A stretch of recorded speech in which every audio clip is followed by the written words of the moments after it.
in brand new remastered Technicolor.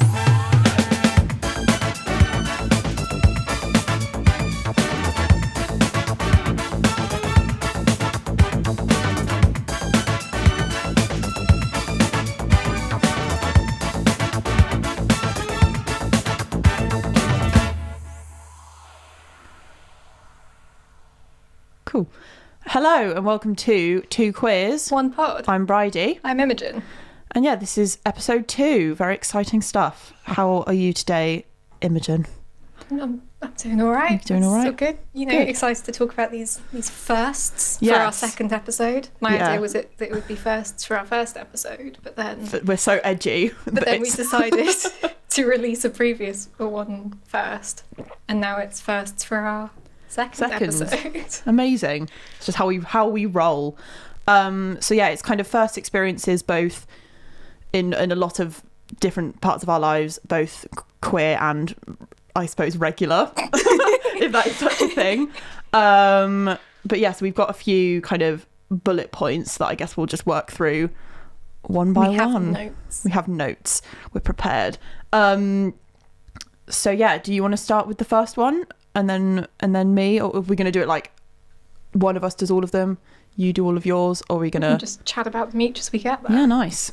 So okay then, so the first one is the first time we realised we were gays, and although we kind of touched on this in the first episode, I think, like you have said, it's worth rehashing. So do you want to kick it off? Well, I mean, mine kind of like nice eyebrow wiggle. Thank you. So this will tie in with like a whole bunch of other firsts and stuff, because it never occurred to me, frankly. Right. Because everything is put to you as such a sort of your boyfriend. Oh, is he your little boyfriend? Yeah. Oh, you know, kind of can't bring that boy home to your dad because your dad will have a shotgun, which is such a weird thing. Yeah. But like, I remember that vividly from being in primary school, like from the age of 4 upwards, about kind of, you know, oh, don't introduce boys to your dad. My dad is not a violent man, but for some reason this was like this go-to thing, particularly for my stepmom and my grandmother to say about like, oh, you know, boys are like, make sure you know That's his family's actually. milk quota. Yeah, I was really like, in my relationships, I was quite scared for them to my dad for the first time, even though he's literally the most sort of gentle teddy bear. But I think that is probably just because of the whole, like, you know, societal thing of, yeah, he's got a shovel in the back waiting. It's such a weird thing, and it's to do with like, I guess it must be such a weird moment for like dads. And like, it's conversations I've had with my dad about like how he remembers what boys were like, and I'm just like, this is saying a lot about you and your peers.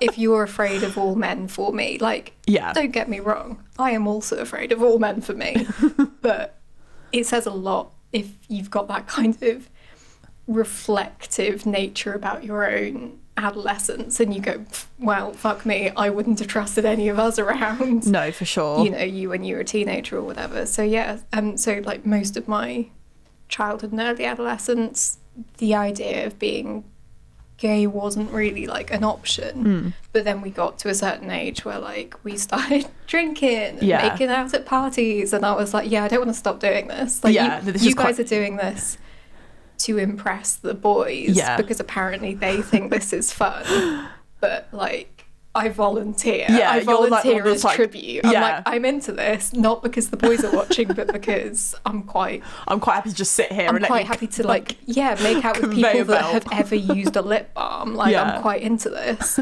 And that included making out with friends who later came out as gay cisgender men, and like just being like, I mean, why set yourself limits? Exactly. And so that was when I realised that I was into this. Yeah, nice. And wanted to continue for the foreseeable future. Lovely.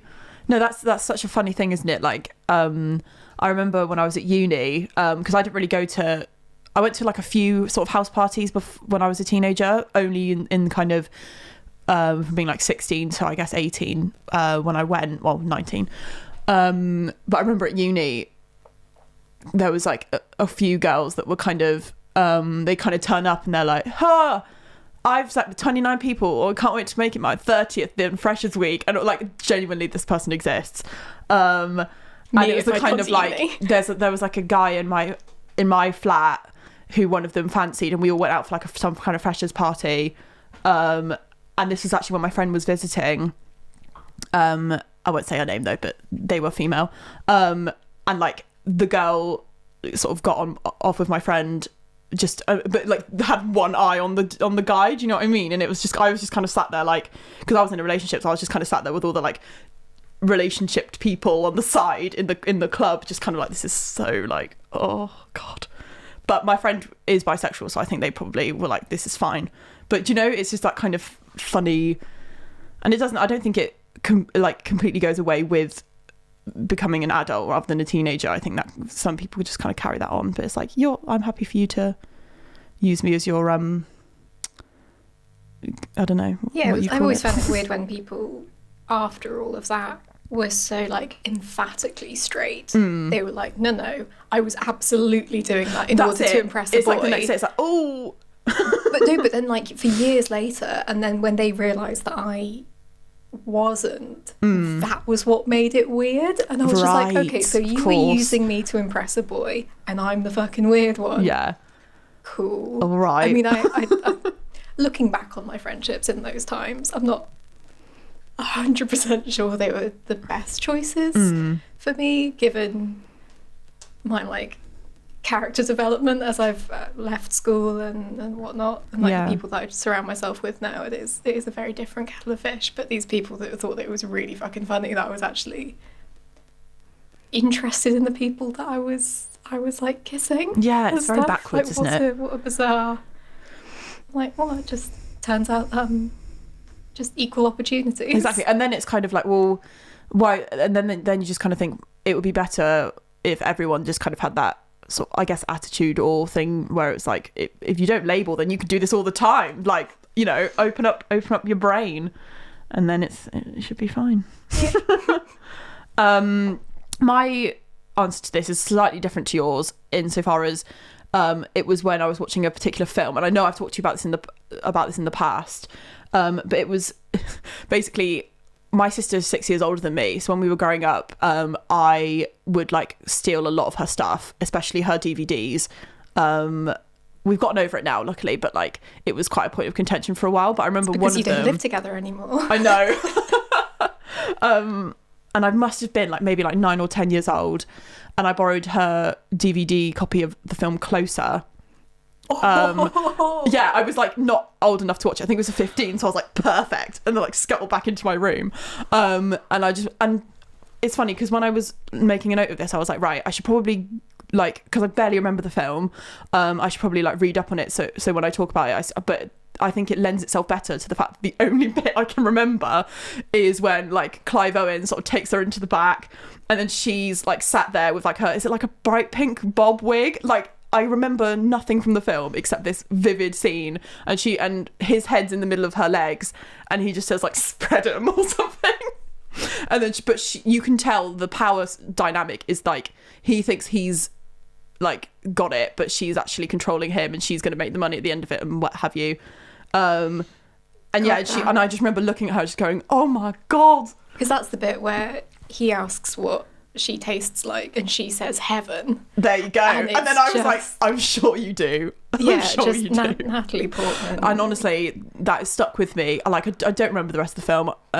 There's like nothing else to remember. No, exactly. And I was just kind of like, oh, help. But that was, I would say, the kind of like, and it was what I said in the last episode was, I didn't really understand it, not that, because it's not wrong, but you know, when you're brought up in like a kind of Catholic upbringing, it's not particularly right. But at that point in my life, I didn't really know that there was even a distinction, never mind like certain issues. But that is what I would say.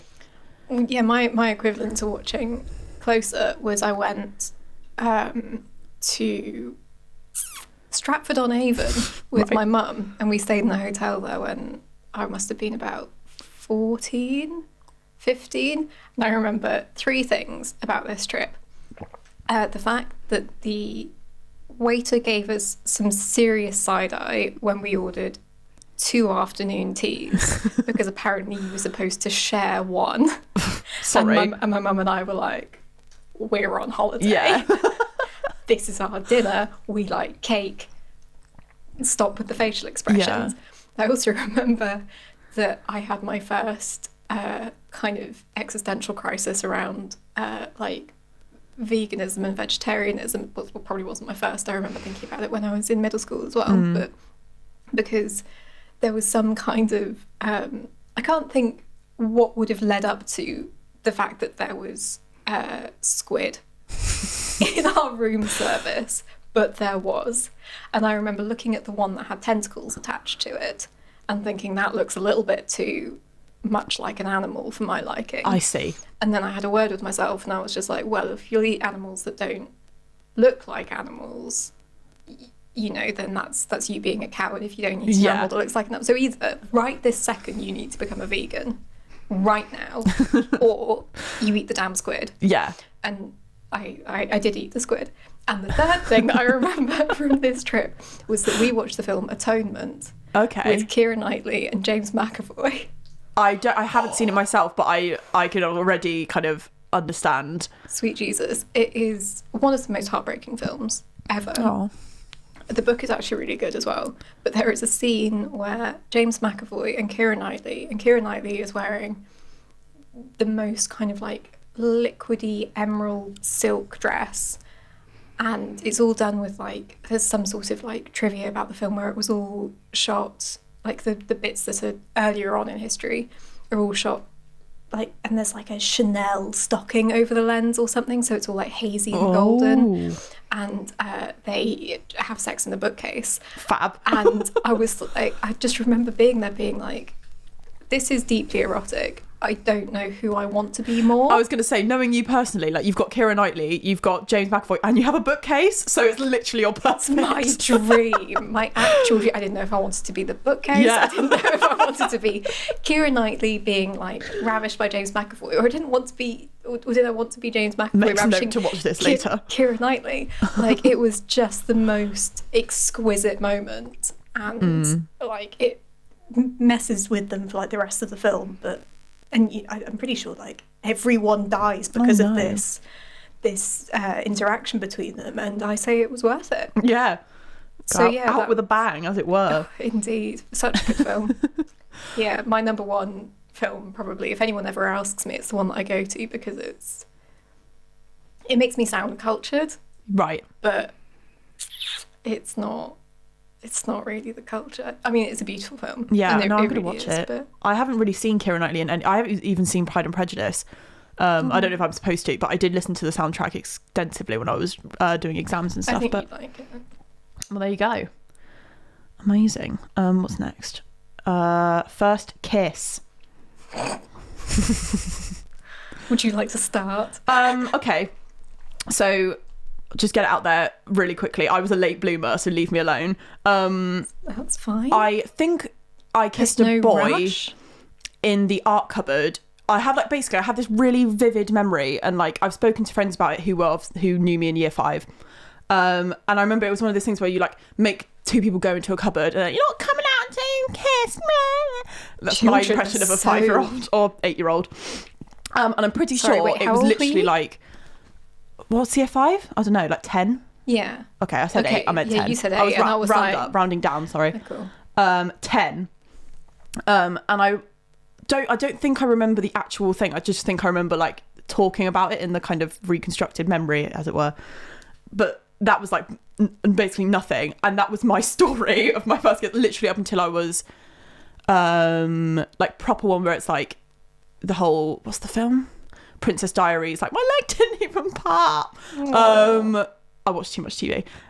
Literally like 16 was my first proper kind of, I don't know, kiss where I was like, that's so, this is, and I've written down, wow, I was like, wow, this is what makes life real. Because I remember like being washed with this like feeling of just like, because it was on my drive and it wasn't even very good because he missed. But I was like, that'll do. And I just remember like going back into my house being like, yay!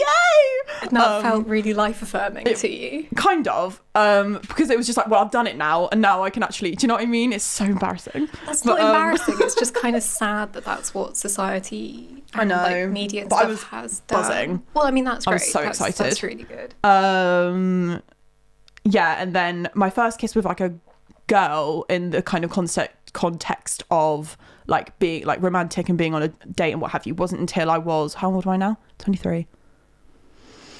I think I was 21, and I went up to Manchester, or I won't go explicitly into the details. I went to a northern town, city, and met up with someone that I can't remember. We met online, obviously, somewhere, but I can't remember which specific. It might just have been Instagram. And we like spent the whole day together, like wandered around the shops and got some food and what have you. And it was a really, really lovely like date kind of day. And then I remember being like, right, you're going to kiss her when you get on the train. Like, just because I was so nervous, because I'm so nervous about anything to do with like women, because they're just so like, ah. And I just get very inside myself, I think, over it. But no, I like, because she was also shorter than me, so I felt like I had the kind of like you have to lead kind of impression. But no, so I was like goodbye, and then we were just both sort of stood there, and I was just like, and then I gave her a little kiss, and then she was like, she went so red, and then I got on the train, and then again, but it was like 100 times more.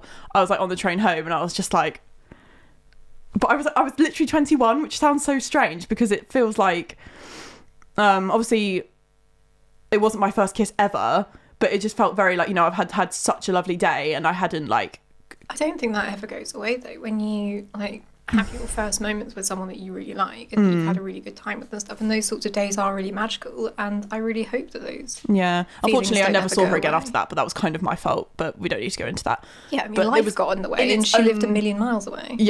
In its own like in bubble. the grand scheme of the UK, not in the grand scheme of the world.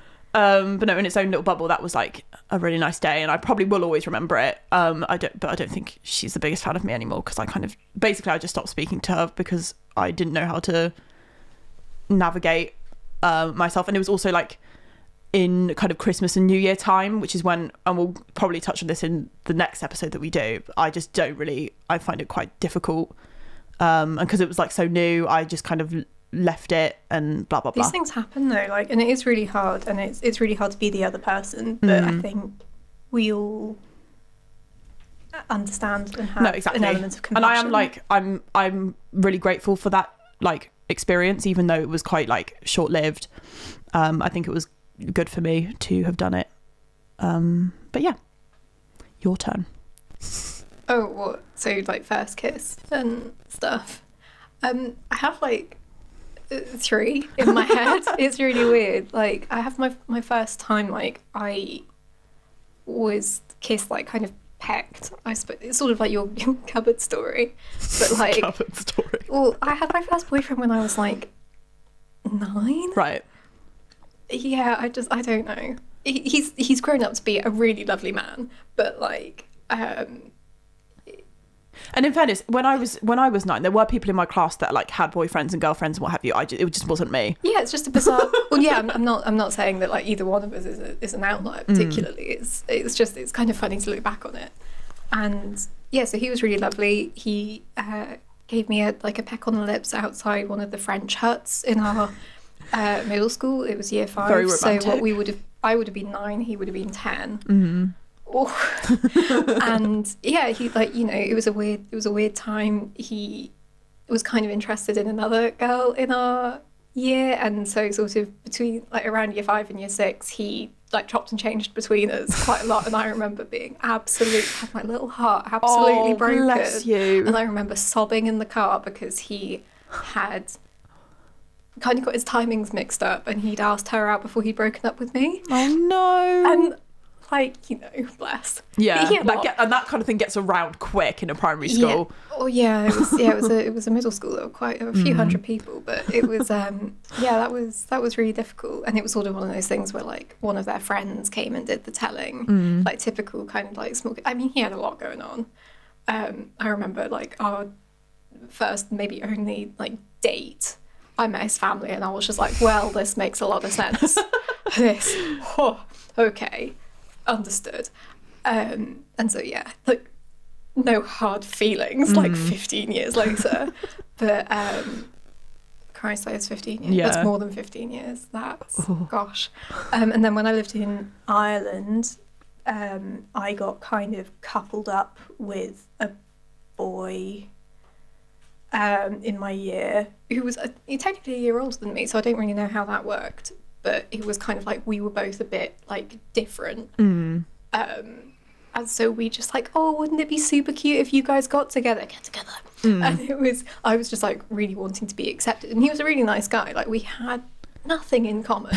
He was like super sporty, and from what I'm aware of, like, he still is like big into his like Irish sports, like, was it Gaelic athletics type hurling and Gaelic football and stuff, and like he was super into it. And so yeah, we had a ton in common, obviously. And I vividly remember that it was set up for us to meet, and that was the word, that was the really loaded word. Yeah. The way that kind of like now, like, I just suppose it would be like kind of hooking up or like getting together or like whatever, but the word meet had so much weight to it. And because I'd moved in there and hadn't grown up with this other language that every school has, every community has, that you have these subtle words, I was like, so I'm just gonna like go meet him. And they were like, yeah, you're gonna go meet him like behind the trees. And I was like, this okay. is making me like itch. Yeah, I do not miss school at all. and like, and sort of like these girls that like they were kind of older than me, and they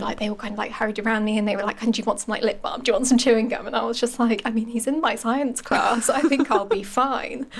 And then like it suddenly became very clear what was going on, and I was just like, well, if this is how I get friends and how they stop bullying me, then sure, I'll go for it. And like, he was a really nice guy, bless him. He had the most the braces. I can still feel them in my mouth now because this was, so what we would have been like, 11 or 12. Probably like 11. He was maybe like 12, 13. God bless, we were so small. But like, my face was mashed, and I did not know what to do. I remember it so vividly, like the whole like sensory experience of like the trees and the fact that we were slightly out of bounds, and like I was just convinced that like a teacher was going to come and I was going to be like rumbled.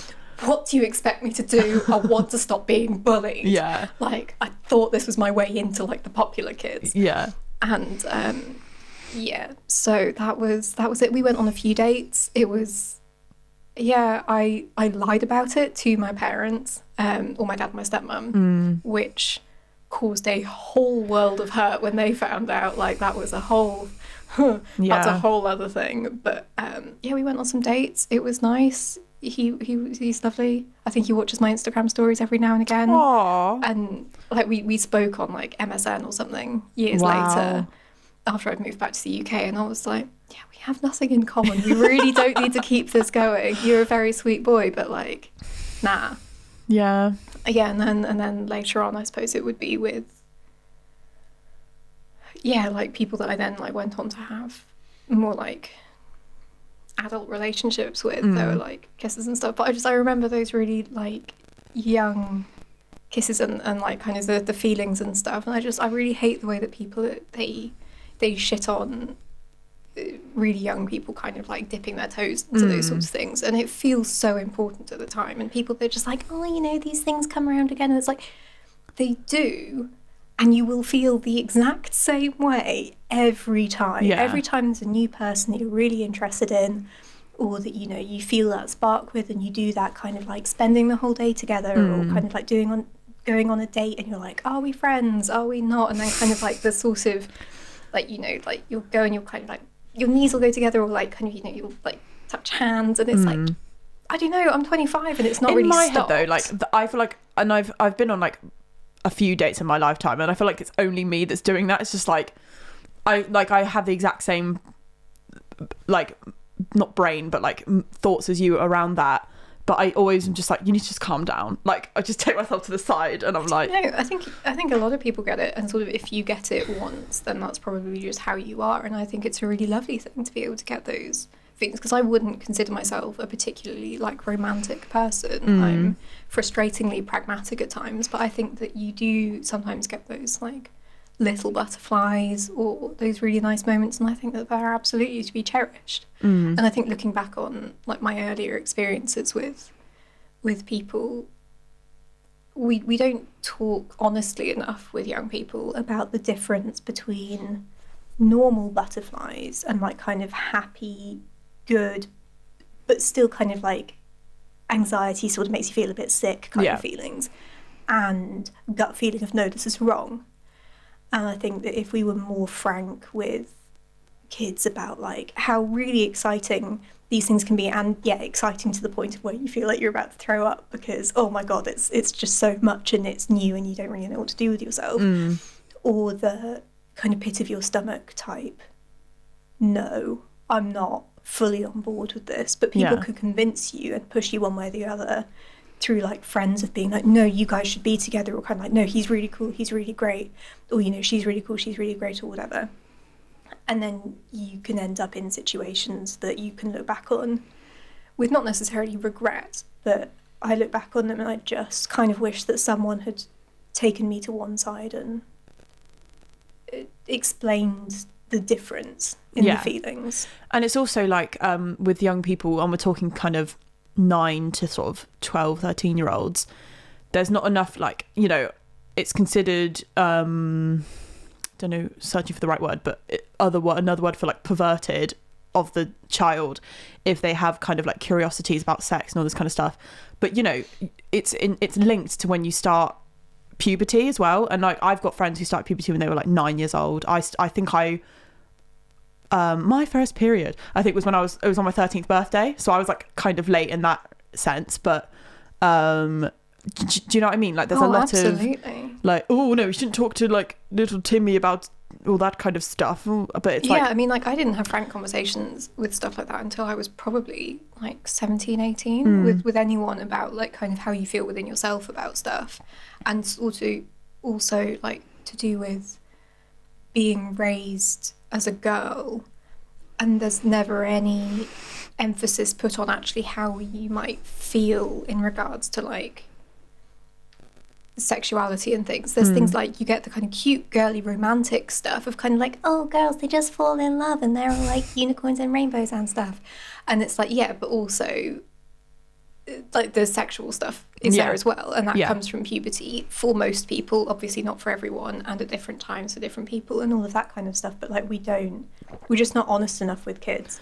and so you can end up in really, really tricky situations, I think, where you can end up trying to, like, make other people happy because you don't really know how to make yourself happy, and so it's easier to just follow those kind of pre-trodden paths that you've seen in films and TV, and sort of that you see in the narratives around you in, like, parents and other adults and stuff. And definitely there's a whole load of, like, shame.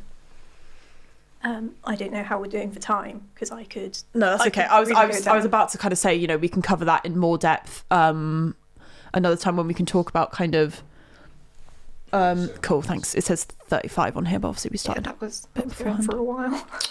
No, I think it's definitely good to expand on that. I even think that maybe we should save, because we were going to talk about sex education in school, but I honestly could go on for a very long time about that. So I think maybe we'll, like, push that, put that in a different episode, because I think it's good to expand on that for sure. So in that case, the next one on here is first derogatory comment. Oh. Do you want to go first, or shall I? I'll go first. Like, sure. It's an odd one, because technically it's not a derogatory comment. So I don't think mine are either. But technically, but it's all about the intent in these ones, and the tone and stuff. And I remember being called a lesbian at the age of, I was in year 2, so I would have been like 6 or 7 by another year 2, but hilarious. I was sat on another girl's lap and he called us dirty lesbians. You dirty lesbians. Which Oh my God. is just like, I've seen how both of the people in this situation grew up, and it's funny. Like, she is not, and she is one of the most kind of like just normal seeming people. I mean, I don't know her well. I'm sure, you know, she has many intricacies and stuff, but from the outset, she just looks super normal, and so does he. And it just, she was way more offended than I was because I didn't know what it meant. Right. And because she had an older sibling, and he had older siblings and stuff, so they must have just heard these words around. And so I went home and asked my mum, and so I was just like, I will wait until I am informed in order to give my reaction. Yes. And I asked my mum, and my mum was just like, oh, it's just like a woman that loves another woman. And I was like, oh yeah, cool, yeah, sorted, fine, yeah, absolutely grand, Dealt like with. I'm all right with that. And then if it had ever come up again, then I would have just been like, yeah, because I was 7 and I didn't understand like the sexual components of that. Yeah. But I was just like, sure, I love my friend, she's really nice. I mean, she wasn't, but I really liked her at the time. Yeah. And stuff. And I remember thinking how weird it was that someone would say that with so much like venom, and like with the prefix of dirty lesbians. Like, well, thank you, I do love my friends, and I had a bath last night. So you The logic is not there. Yeah. That's so funny, because you know that he's just heard that from an His older parents person. or Yeah. something, yeah. Oh, Dirty dear. lesbians. Or Such a similarly, hot because thing. my one is also like another like young boy that just has too much to say, and I remember specifically because I think I was in year 10, but like as again with the whole like late bloomer thing, and because I know you also went to Catholic school, but like You went for longer than I did. I went till I was older, so I felt like my kind of like later adolescence started, you know, a bit later, whatever. So when I was in year 10, I think like mentally I was probably in year like 8, but I was just like at the park with my pals, not just like sitting around smoking. We were actually playing we were like on the zip wire, and it was great. It was such a fun day. And I was wearing like a Gap hoodie, and literally then this kid was probably like year 6, and because I was bigger, I can't remember my reaction. I think I probably thought that I said something really cool back, but he was like, you know, your hoodie stands for gay and proud. And I remember being like, I wasn't like confident enough at the time to be like, well, fuck you, little boy. Well, yeah, I am. Yeah, I think I might have said something like shut up, or like go home, it's your bedtime, or something like that. But I remember just being like, I remember not feeling like deeply offended, or because it was similarly to you, I was just kind of like, well, okay, is that supposed to be an insult? I'm not sure. But and I can't look at anything made by Gap without thinking about that. Well, you can get those Again. jumpers now, can't you? Yes, where they've there's changed ones the where- P for a Y. Yeah, but they are like super expensive, but I think I will get one at some point. Yeah, one day we'll go halves It's on the like, shipping as well. We can It's go the halves on the shipping. shipping. All sorts of stuff. But I think I'm lucky insofar as like I don't think I've ever been like, maybe like once or twice, but I can't remember. You know how people say like, oh, I get catcalled all the time, or like I get like harassed in bars. Do you not?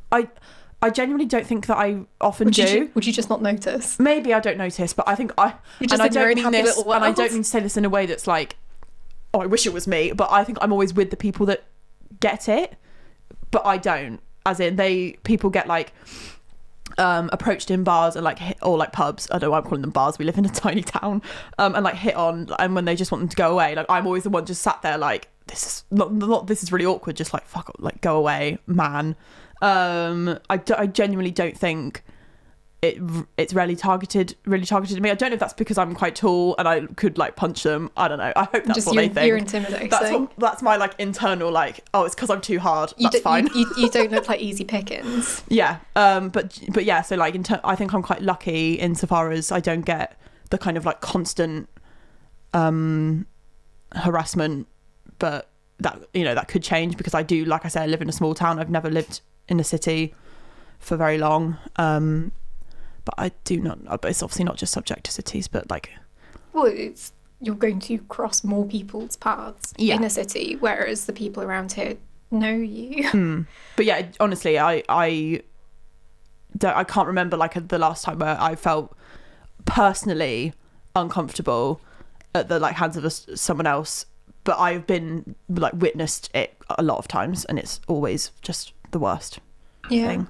No, that's interesting that you've made that distinction. Yeah, because like I've been in your shoes in that, and then I've also had it myself. And it's that kind of urge to just like be compliant and to kind of just, you know, smile and it'll stop, but don't smile too much because you don't want to encourage it. But also I've had the weird aggression that comes with being like overtly gay. And it's, which I don't think I am, especially. I don't think, you know, it's that weird like femme presenting problem where like, oh no, you're too pretty to be a lesbian or something. And it's just like, well, you know, there are pretty lesbians.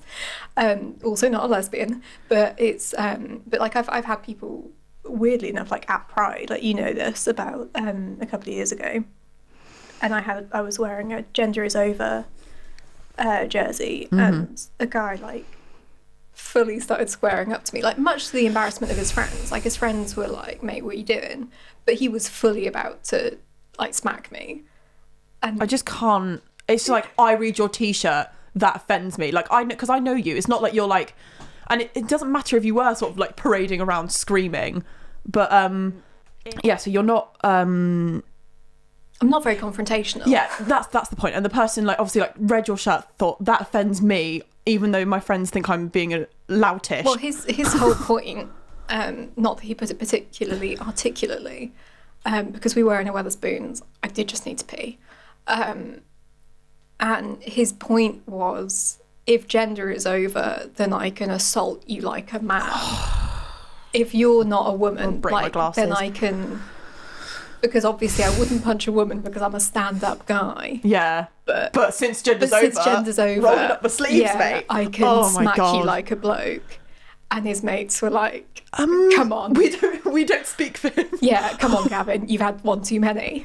Like, fuck's sake, Gavin. Yeah, just his name wasn't Gavin. No offense to any Gavins listening, but like it was. I remember that happened because you were by yourself as well, weren't you? Yeah. It's just. I just remember. But the thing is that like sometimes these things are terrifying, and like I have been in situations where these things are really, really scary. That one was terrifying for about 10 seconds, and then was immediately hilarious because like for 10 seconds I really thought I was going to get punched. Yeah. And I was like, I haven't had this for a while. Fun. I've only had this in like romantic relationships, but like I've not had this from a stranger for like a good long while. And then I was thinking, oh, I used to do kickboxing. Will any of it come back? And plus you're in the middle of, and not that it makes any difference to, because it kind of, you kind of like zone in on the situation, but you're in like a busy pub. This isn't going to end well for him. Yeah, it will be a bloodbath in your favour, I feel. Yeah, like it's one of those things where you're so completely aware of your privilege because like to all intents and purposes I'm just like a cute little white girl in the middle of a busy Wetherspoons in the middle of the day, like just there with like my little t-shirt on and still, this though, massive great read like, the room, it's Pride, this red-faced ham of a man kind of coming up to me, and I was like, well, this your friends are going to take the piss out of you about this for months, about that time that you nearly tried to like punch a pixie. Yeah, like, it's literally. It's not going to go well. So yeah, so that's a nice summation. Bless him. Except not. No. No, more like pity him and hope he... Yeah. Oh, I don't even know. I can't even... But yeah, so that's a summation of some of our firsts. We've created some nice little jumping off points for ourselves for sure for future episodes. Things that we can dive into deeper, but that's it for us for now. Yeah, we're gonna finish it with the fun question of the week. Oh yeah. Imogen Googled icebreakers. Who went first last time? Oh, it doesn't really matter. I did because it was your question. Would you prefer to go? Well, this is your question, so I have to answer it. Because we're like a bit strapped for time, I'm not going to go into like explicit detail, but I will read you my list. So I've got Anne Hathaway, obviously, the entire cast of Hairspray the film, only for like a post main course pre dessert musical number and then they so can they're go. working. Then they they're can not go. Guests, they're working. Michelle Pfeiffer can stay. The rest can go. Meryl Streep, Tom Hardy as Bane, but only if he behaves himself, and Erwin from Lord of the Rings because she's badass. Nice. I think that's... And maybe Gandalf. Or just Ian McKellen in general. But so I feel like... a whole bunch of fictional characters. Yeah. Oh, yeah, they're all fictional. Okay. Or most of them. Anne Hathaway's not fictional. No, Anne Hathaway is just And Anne Meryl Hathaway. Streep. I would actually, if I could pick, I would have like a little thing that makes her go between characters that she's played. If this is a hypothetical world where I can do that. Because I love her. And that's it. That's mine. That sounds... I honestly thought of this like 5 minutes before we sat down. I love that. But that's pretty solid, I would say. Nice. Yeah, no, I'm into that. I'd quite like to be a fly on the wall for that conversation. Yeah. Cool. Amazing. So what about you? Oh. I didn't prepare an answer. It was my question. Well, I usually go Stephen Fry. Nice. And Hugh Laurie, preferably at the same time. Either side of you. Probably, yeah, sitting like opposite each other and I'm like on the other side of the table. And then there's like, and then we've got room for... I quite like Darren Brown. Okay. I know that I think there's an element of some way that he's a bit problematic, but I can't remember what it is. You could put him at the far end of the table. Yeah, because he got someone to shoot Stephen Fry in a program once, so I imagine they know each other. Sandy Toksvig. Nice. Okay, so I've got 4. How many is a reasonable amount of people for a dinner party? Well, I've got like 6. It depends how big your table is, really. But Yeah. you know, but you personally probably, I imagine you'd want it to be quite you know. Well, my thing is that they all know each other as well, so I just kind of want to you could just sit there with like beaming. them. Yeah. So maybe And that'll then do. maybe like Emma Thompson as well. Nice. So because I love her. I realise they are all white people of a certain age. They're like affluent middle class white people, but I just want to watch. Probably them. all affiliated with the BBC in some way, but like that's basically. fine. Yeah, I'll just sit there and watch them. The conversations would be amazing, I feel. So yeah, no, great. Cool. Nice. Amazing. Cool. Well, outro then, I suppose. We have an outro, don't we? Yeah, so you've been listening to us, 2 Queers. 1 pod. So yeah, follow us on Instagram at 2 Queers 1 pod for more info. And we're also newly on Patreon for all sorts of bonus content. Which is fun. Yeah, we actually need to upload stuff for that before this episode comes out. Yeah. But we will, obviously. Be sure to rate, review, and subscribe to this podcast on Spotify, Apple Podcasts, Acast, or wherever You do your listening. Is that going to become a regular thing? Because I would like that. So yeah, thank you so much for listening, and we'll see you next week. Hooray. Bye. Bye.